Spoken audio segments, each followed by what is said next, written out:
Hi 18! For today's video ay kakatapos ko lang maligo and then ngayon ay maglinis tayo ng ating face gamit ng ating paboritong toner. Everyday ko siyang ginagamit. Nakakakinis to sa balat natin. At ito yung Silka Papaya na sobrang bango and naka-effective to sa skin natin. And everyday ko siya ginagamit talaga guys. Every matutulog ako or bagong ligo or may mga pupuntahan ako, lagi ko siyang ginagamit. Yan guys. And moisturize siya and smooth sa ating skin. And also is napaka-healthy niya sa ating balat. So, depende sa mga gustong mga skin. Depende ko sa inyo, effective ba o hindi. Pero sa akin guys, effective talaga siya guys gamitin. Eh, nakakagaan siya sa ating balat. So, yun.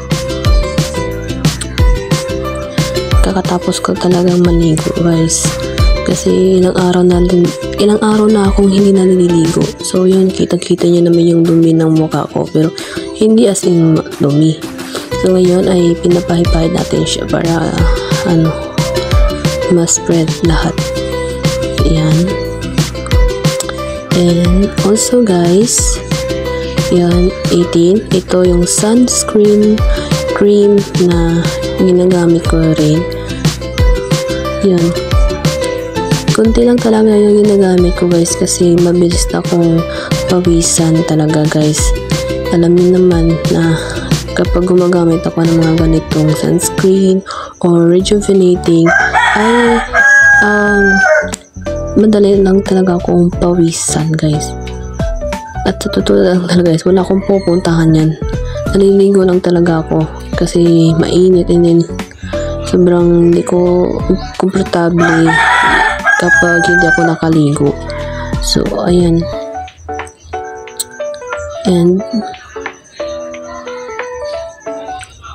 simple lang talaga ako mag-ayos guys. Ayan. Tapos, ito naman gagamitin natin itong Gluta-Lite Cream. Yan. Ginagamit ko siya guys.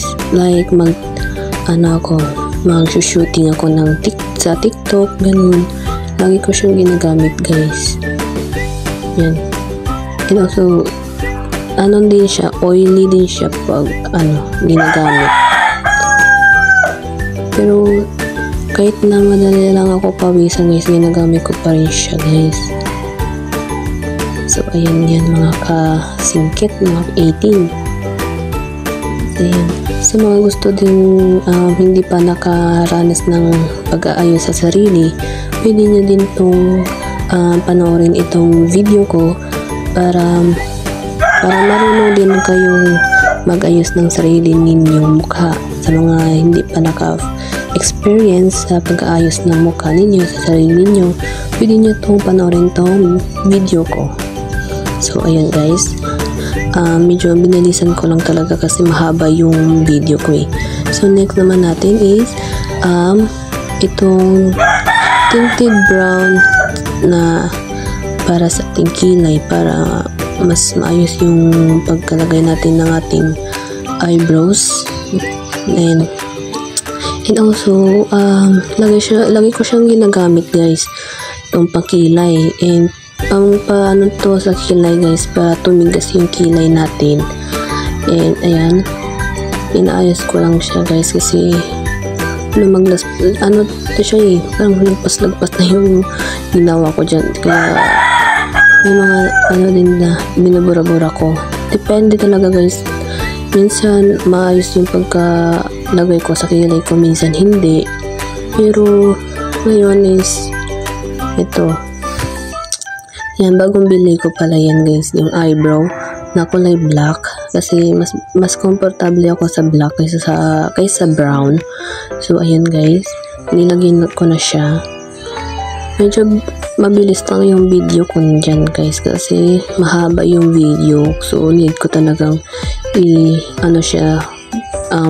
i-full ko siya sa pinakamabilis talaga. So, ayan guys. Next naman natin is lagyan ko siya ng black sa aking baba sa mata ko. Kita nyo naman yan. Nilagyan ko siya ng black dyan para mas magandaan, maangas yung aurahan natin. Char. OA. So, ayan guys. Sa cellphone talaga ako nakatutok kasi naiwan yung salamin sa kwarto ko. So, ayan guys. Next naman natin is itong Trio blush. Ayan. Ginamit ko yung dark pink at saka yung brown. Ayan. Konti lang din yung nilagay ko guys kasi para hindi siya klaro. Hindi siya mahalata na pink natin, mukha natin. And then next naman natin is itong fixing tint na made from Korea. So ayan, medyo nagka-crack yung ko dyan, mukha naman nag-crack yung labi ko dyan, kaya binurak ko yung tint na yung lip tint yung lip tint yung tawag sa dyan, yung tint, tapos binura ko kasi nagkabalat-balat yung labi ko guys, so buburahin ko lang. Medyo excited talaga yung labi ko pagdating sa mga lip tint or tint, ganun. Sa mga magre-regalo sa akin dyan, lip tint lang, masaya na ako. Char. OA. Yan. Papakute pa. Kala mo naman cute. And yan yung ginagamit ko. Actually, ginagamit din yan ni Ken Susun pag dry lips siya or nag-crack yung lips niya. Always ginagamit ni Ken Susun yan sa mga event or concert nila. So, yan. Napa-order ako napabudol ako dahil kay Ken. So, ito naman is itong fixing tint. Yan. Nilagyan ko lang talaga siya ng lip balm na pinakita ko sa inyo kanina. So, ayan guys. Para mas spread yung ginamit kong tint para hindi siya mag-crack ulit. So, ayan. Yan. Yan. Panoorin niyo lang itong video ko guys ha. Next naman natin is itong eyeliner. Meron siyang stamp and eyeliner. Pero mas gusto kong eyeliner agad kasi mas easy lang din gamitin. And minsan lang talaga gamitin ko yung stamp talaga kasi mahirapan din ako minsan doon. Pero yun lang. Sa eyeliner lang tayo agad para mas madali, 'di ba? Para hindi tayo mahirapan. Yan. Medyo natagalan tayo din guys.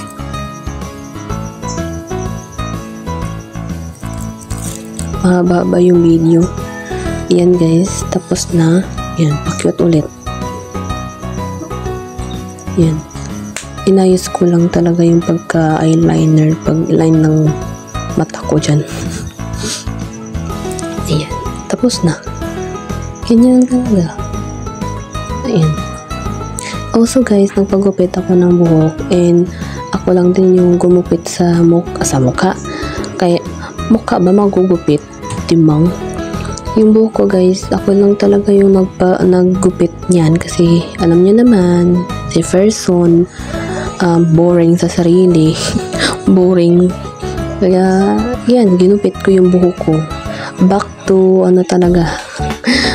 back to 2020 ba yun? Yung short hair ako.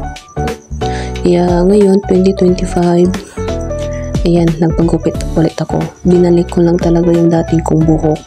Pero yung dating kong buhok is pagka-cut ko nun is as in kumulong siya, nag-curly siya, as in yung pagkagupit nag-curly siya sa ibabaw at saka sa baba. Kaya ito makikita niya sa video is nakababa siya sa pag-cut ko para hindi siya mag-curly, para hindi siya kumulot. So yun guys. Ayan. Next naman natin is nag-curly ako ng aking pilik mata. Medyo hindi lang talaga halata sa video. And ngayon, ito naman itong mascara. May set 1 and set 2 siya guys. So, set 1 yung munang gamitin natin. And sunod na din yung set 2. So, yan. Yung ginagamit ko yan, yung mga ginagamit ko tulad nung eyeliner na may stamp at saka yung mascara at yung pang curly ng pilik mata ay in-order ko lang din yan sa Shopee. Mura lang din yan. And ito naman ginamit ko, ito galing from Mia, is binili ko lang yan sa mall, lalo na yung isa na yung Trio blush. Pinili ko lang yan sa mall. Yan, mura lang din yan sa mall guys.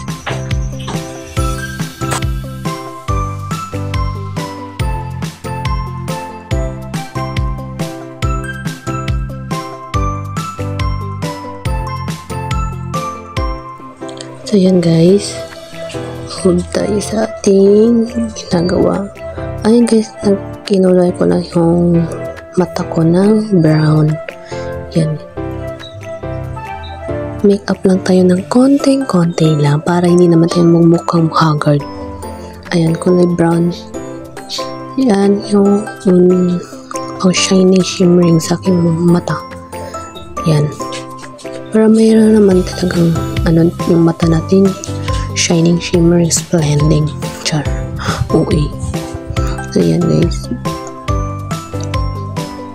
Medyo, na tayo dyan. Patapos na din tayo sa pag-aayos nating mukha. Ayan. Actually guys, nagpakulay pala ako ng buhok kahapon. Oo nga, kahapon talaga. Kahapon. Kasi yung sa taas ng buhok ko guys is nag-black siya. So, nag-decide akong magpakulay ulit ng red na i-red talaga, as in red talaga yung itaas ng buhok ko para mag-red talaga siya. So, ayan guys, gitong-gito yung pagka-red ng buhok ko. Ayan, magulay yung buhok ko guys. Mamaya, aayusin ko rin yung mukha ko. Yung buhok pala. So, ayan na guys. And guys, nagsuklay na ako. Kita-kita nyo na yung pagka-cut ng buhok ko guys. Maangas, diba? Bye-bye!